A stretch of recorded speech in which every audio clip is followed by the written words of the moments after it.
Hello दोस्तों, मेरा नाम राजेश है और आप देख रहे हैं फंडाटेक इन्वेस्टर। काफ़ी दिनों से मैंने कोई भी वीडियो नहीं बनाया है, जिसके लिए मैं आप लोगों से क्षमा चाहता हूँ। कुछ पर्सनल रीज़न के चलते टाइम नहीं हो पा रहा था दोस्तों। तो चलिए, अब इसके बाद कोशिश रहेगी कि मैं रेगुलर वीडियो बनाता रहूँ। तो दोस्तों, आज हम लोग किस स्टॉक के बारे में बात करने वाले हैं? आज हम लोग बात करने वाले हैं एक ऐसे मोनोपोली स्टॉक को जिसे जो ऐसा है कि पिछले 1 साल में डबल हो चुका है, लेकिन अब भी इस स्टॉक में काफ़ी अट्रैक्शन बचा हुआ है। अभी भी ऐसा लगता है कि ये स्टॉक यहाँ से भी काफ़ी ऊपर जाने को तैयार है। Indus tower. जी दोस्तों, इंडस टावर एक ऐसी कंपनी है जो अपने सेगमेंट की शाइनिंग स्टार है। और इसे पहचान ये स्टॉक ऐसा नहीं है कि कोई कोई जानता नहीं है। स्टॉक को काफ़ी लोगों ने पहले भी देख रखा है, तो कोई बहुत बड़ी वाली समस्या नहीं है इस स्टॉक के बारे में जानने के लिए। एक लार्ज कैप कंपनी है, काफ़ी अच्छा। इसके आगे मैं बताऊंगा आप लोगों को कि इस स्टॉक में क्या क्या आप लोगों के लिए बैलेंस शीट में इसके फंडामेंटल्स कैसे हैं, टेक्निकल कैसे है, ये सब आप लोग देखेंगे। तो अभी इस कंपनी को चुनने का कुछ खास रीज़न है दोस्तों। जैसा मुझे ऐसा लगता है कि आप टेलीकॉम सेक्टर के स्टॉक में फोकस होना चाहिए, क्योंकि दोस्तों साफ है कि अभी आने वाले समय में सभी टेलीकॉम कंपनी अपने टैरिफ प्लान को इंक्रीज़ करेंगे, जो थोड़ा सा महंगा होने वाला है इनका टैरिफ प्लान सभी कंपनीज़ के। तो ये सीधे सीधे इनके रेवेन्यू में एक स्ट्रॉन्ग जंप दिखने को मिल सकता है। और ऐसा अगर होता है तो इसका सबसे बड़ा फ़ायदा इन्हीं कंपनी को मिल सकता है। तो चलिए, देखते हैं इसके फंडामेंटल कैसे हैं और टेक्निकल में क्या यह सही समय है इन्वेस्टमेंट के लिए, इस पर भी बात करेंगे। तो चलिए देखते हैं। तो फंडामेंटल की बात करें तो जिन लोगों को यह नहीं पता है कि ये कंपनी क्या करती है, तो बेसिकली कंपनी का बिजनेस है टावर लगाना, टावर को इंस्टॉल करना और उस टावर के जरिए टेलीकॉम कंपनी से एक अच्छा खासा रेंट उससे ये कंपनी कमाती है। उससे टावर और इनकम इस कंपनी का लगभग 2,30,000 से भी ज़्यादा पूरे देश में, पूरे पैन इंडिया में इनका टावर लगा हुआ है। और आगे भी इनका काफ़ी बड़ा कैपेक्स प्लान है कंपनी के। इस कंपनी का सबसे बड़ा रेवेन्यू जो आता है दोस्तों, वो भारतीय एयरटेल से आती है, जो टेलीकॉम जायंट है। भारतीय एयरटेल और वोडाफोन इनके मेन कस्टमर है। और बाकी 80% रेवेन्यू इनका तो बस इन्हीं से जनरेट होता है दोस्तों। और बाकी बहुत सारे और भी कंपनीज़ है, जैसे MTNL, BSNL, जियो भी है, जो इनके क्लाइंट है, जो बाकी रेवेन्यू जनरेट करने में के भागीदार है। करंट फाइनेंशियल ईयर में 9,500 करोड़ का कैपेक्स भी कर रखा है कंपनी ने, प्लान कर रखा है, जो पिछले ईयर के कंट्रीब्यूशन पिछले ईयर के कंपैरिजन से लगभग डबल से भी ज़्यादा है। इस कैपेक्स का मेन पर्पस 5G नेटवर्क को स्टैब्लिश करना है पूरे देश में।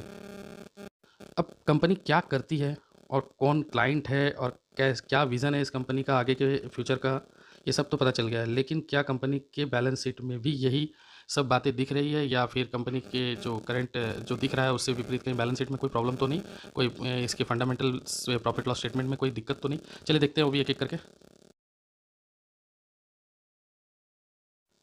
लगभग 95,000 करोड़ की मार्केट कैप वाली कंपनी 12.6 के पी मल्टीपल पे मिल रही है। 0.75 का डेट टू इक्विटी रेशियो है, जो ठीक ही है। अच्छा लगता है ऐसे ऐसा देखने से।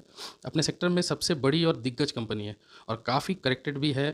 एफ की पोजीशन बाकी के कंपनी के कंपैरिजन में काफ़ी ज़्यादा है और ग्रोइंग पोजीशन है, यानी एफ लगातार अपना स्टेक बढ़ा रहे हैं दोस्तों। तो अभी अपने सेक्टर में, अपने ये में पहला फर्स्ट व्यू में तो ऐसा लगता है कि काफ़ी अच्छा अट्रैक्टिव है अपने सेगमेंट का।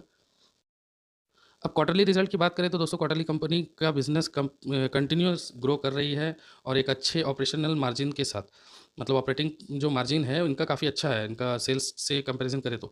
जैसे जिस नेट प्रॉफिट में भी कन्वर्ट कर पा रही है, यानी कि जो मार्जिन इनका ऑपरेटिंग मार्जिन आ रहा है, उसके बाद में ये अपना जो एबिटा है उससे पूरा कंप्लीट करने के बाद में भी इनका जो नेट प्रॉफिट है उसको उसमें भी एक अच्छा खासा ग्रोइंग दिख रहा है, जिसके चलते इस एक अच्छा EPS भी जनरेट कर पा रही है हर क्वार्टर पे। मंथली अगर प्रॉफिट लॉस स्टेटमेंट की बात करें तो मंथली में भी ग्रोथ ठीक ठाक ही है, लेकिन सेल्स डाउन ज़रूर हुआ है। मतलब कि जो मार्जिन है, मार्जिन डाउन हुआ है सेल्स का। लेकिन फ्यूचर को देखते हुए ऐसा लगता है दोस्तों कि आगे सेल्स ग्रोथ भी ठीक ठाक ही रहेगी। सेल्स के साथ साथ ज़बरदस्त प्रॉफिट मार्जिन के चलते कंपनी की नेट प्रॉफिट भी ज़बरदस्त है। तो जो मंथली स्टेटमेंट है उसमें कोई बहुत बड़ा इशू है नहीं।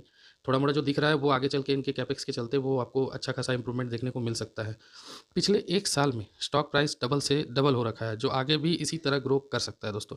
अगर सेल्स ग्रो करता है तो कंपनी के कैपेक्स प्लान को देखकर लगता है कि सेल्स ग्रो कर लेगी।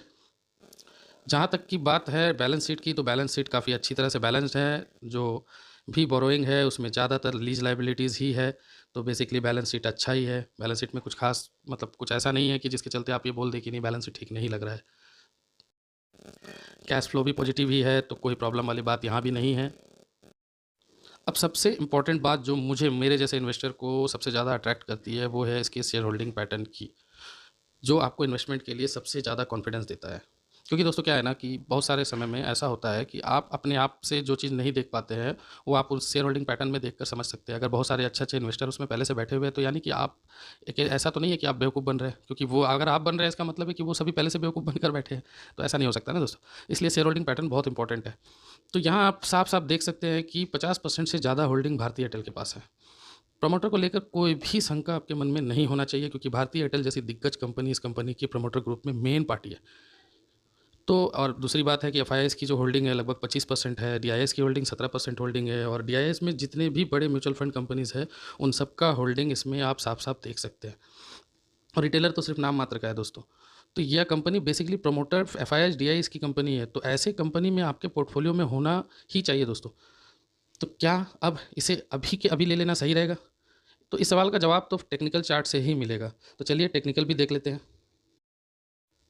मंथली चार्ट पे पिछले 10 साल से डाउन ट्रेंड पे था, जो 2024 के मार्च में ब्रेकआउट करता हुआ देख सकते हैं। पर अब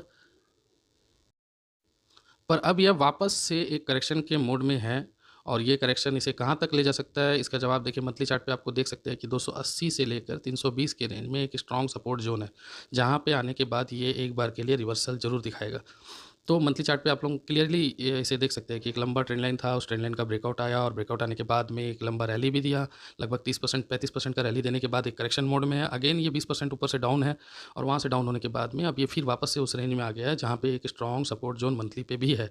तो अब इसके वीकली चार्ट पे देखें तो ये अपने 50 डेमा के सपोर्ट पे फिलहाल दिख रहा है। अब एक बार के लिए अगर यहाँ ये एक स्ट्रॉन्ग रिवर्सल दे दे, यहाँ एक स्मॉल पोजीशन आपका बनना ही चाहिए दोस्तों। अब किस लिए? क्योंकि हो सकता है कि यहाँ से ये रिवर्सल दिखाकर ये वापस से ऊपर की तरफ के लिए निकल पड़े। लेकिन इस बात को भूले नहीं कि अभी भी यह अपने नीचे के अपने 200 डेमा के सपोर्ट को 200 डेमा के जो लाइन है उसे टेस्ट करने के लिए जो वापस आ सकता है। जो है 280 से 320 के 300 के अराउंड है, और जो मंथली का भी सपोर्ट उसी ज़ोन में है। तो यानी कि मंथली और वीकली का जो सपोर्ट है वो आप लोग क्लियरली देख सकते हैं कि दोनों करीब-करीब एक ही पोज़ीशन पे खड़ा है।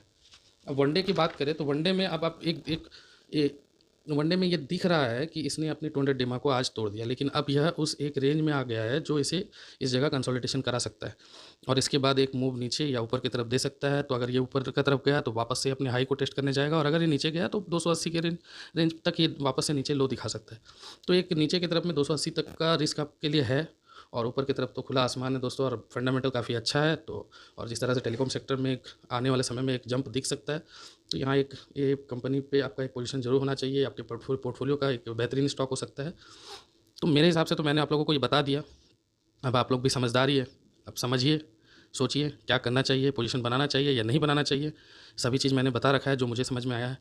तो दोस्तों आज के लिए बस इतना ही। धन्यवाद। अगर वीडियो अच्छी लगे तो लाइक ज़रूर करें, और दोस्तों कमेंट ज़रूर करें। इससे मुझे एनर्जी मिलता है आगे वीडियो बनाने के लिए। तो आज के लिए बस